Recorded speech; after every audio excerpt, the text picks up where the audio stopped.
সবাইকে একটা কথা বলতে চাই, আমার বাবা সেলফিশ না। প্রত্যেকটা মানুষের রাইট আছে স্বাধীনভাবে একটা ডিসিশন নেওয়ার। আমার বাবা তাই নিয়েছিল।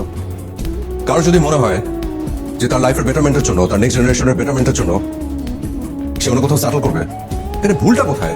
তার যদি মনে হয় থাকে যে রূপা দিঘিতে থেকে লাইফটা নষ্ট না করে অন্য কোথাও থাকি, তো সে কি কোনো ভুল করেছে? তার মানে আমাদের লাইফ নষ্ট হয়ে গেছে, এই দেশের সমস্ত মানুষের লাইফ নষ্ট হয়ে গেছে। That I don't know, you know better.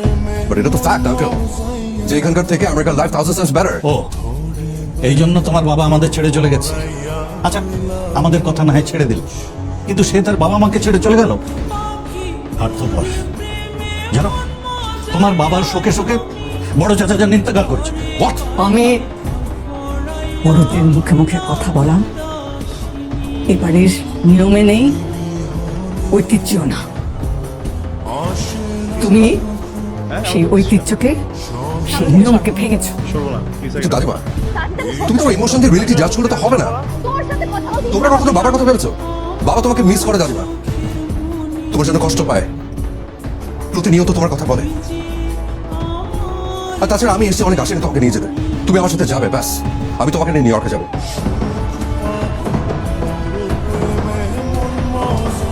তুমি বাবার সাথে থাকবে, একটা ছেলে তার মার সাথে থাকতেছে, এটাতে ভুলটা কোথায়? হ্যাঁ, ভুল। আমি আমার এই বাড়ি ছেড়ে কোথাও যাব না। আমার কাছে সবার আগে আমার পরিবার আর তোমার দাদা জানের হুকুম। তোমার কাছে খারাপ লাগতে পারে, কিন্তু আমি বলতে বাধ্য হচ্ছি, তুমিও মনে হয় তোমার বাবার মতনই স্বার্থপর, শুধু নিজেরটাই দেখছো। দাদিমা, সিরিয়াসলি সিরিয়াসলি তুমি আমাকে কথা বলতে পারলে? বাসায় ফোন দিলাম, এদিকে আমি কত শখ করে এত দূর থেকে তোমাকে নিতে এসেছিলাম। ইন্ডিয়া যাবি যা, তার সাথে যাচ্ছিস কেন সেটা তো বলে যাবি। কিছু No, I think it was a mistake. তো এটা নিয়ে এত সিরিয়াসলি হবে? আমি কেন জানি মনে হচ্ছে যে I'm not welcome here. না রেখে Fine, then I'm leaving. চলে যাই আমি। আপনি সবাই খুশি? আপনি? Hello, thank you. এই রিপিট তো হবে এক সপ্তাহ কেন? আমি তো ফেসবুকে ডিএক্টিভেট দেখতেছি, আবার কোনো কন্ট্যাক্ট করতে পারতেছি না। ওদের কাছে জোরে দিচ্ছে না তো, আমি দিয়েছে বাবুরা আমার জানাই চাচি আম্মা, ওকে যেতে দেবেন না, ওকে আটকান। না, আকাশ, জি বড় মা। ওকে নামিয়ে দিয়ে আসো। জি আচ্ছা। বুঝতেছি ভালো আছে। এটা নিয়ে একটু ডিপলি ভাবার কি আছে? যাচ্ছি তাহলে। সব বিষয় বেশি আমার সার্কেল তাই না, আমার সার্কেল তোমার কথা বলা দরকার নেই। কেন ভাবতেছে তো আমি জানি না, ভাবতো আমি 2 দিনের ফ্রেন্ড, 2 দিনের রিলেশন। এটা ছোট সাহেব, কত বছর সম্পর্ক জানো? ছোট মুখে একটা বড় জানো কথা এই বলি। কথাটা তুমি আজকে দিনে আপনি জানেন না, 4-5 বার বলে ফেলেছো আমি। আপনি আইছেন দেখা বাবা পুরো গ্রাম পুরো বাড়ি কি যে আনন্দ পাইতে ছিল ছোট সাহেব। সরি আমি আসলে বলতে চাই আপনি জানেন না, বড় মা আপনাকে পাইয়া একেবারে নতুন ছিল পানের মতো আনন্দ পাইছে। মানুষটার সরি এতটা তত্ত্ব কখনো দেখি নাই। আপনি চলে গেলে ছোট সাহেব একেবারে সবকিছু আগের মতো হয়ে যাবে। আপনি জানেন না ছোট সাহেব, আপনি জানেন না।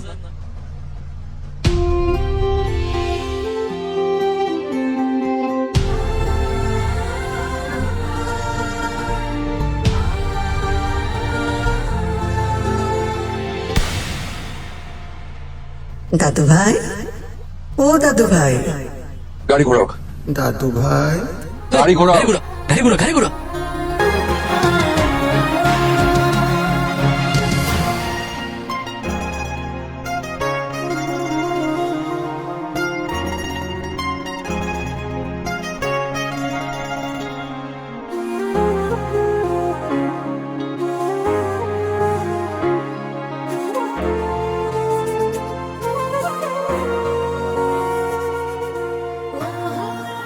দাদিমা, আমি সেলফিশ না, আমি একদম সেলফিশ না। আমি মিলেমিশে থাকতে চাই দাদিমা, সবাই মিলে একসাথে। কিন্তু আমাদের বাধা শুধু এই রূপা দিঘি আর নিউ ইয়র্ক। সত্যি কথা বলতে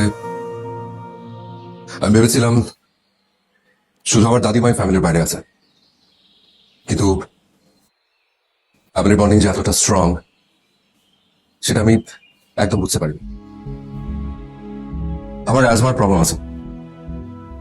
তো একদিন ডক্টর আমাকে জিজ্ঞেস করলো যে আমার ফ্যামিলির আর কারো অ্যাজমা ছিল কিনা। আমি সেদিন কোনো আনসার করতে পারিনি। আমি বাবাকে যে জিজ্ঞেস করি, তখন বাবা আমাকে বললো যে ওর দাদা ভাইয়ের অ্যাজমা ছিল। তোমার বড় দাদারও এই অ্যাজমার প্রবলেম ছিল। অ্যাজমা কত ছোট্ট একটা ডিজিজ, অথচ জেনারেশন বাই জেনারেশন আমি এটা ক্যারি করে বেড়াচ্ছি আমাদের ব্লাডের মধ্যে। আমাদের নন্দিনীরও অ্যাজমা প্রবলেম আছে। তাই ওকে,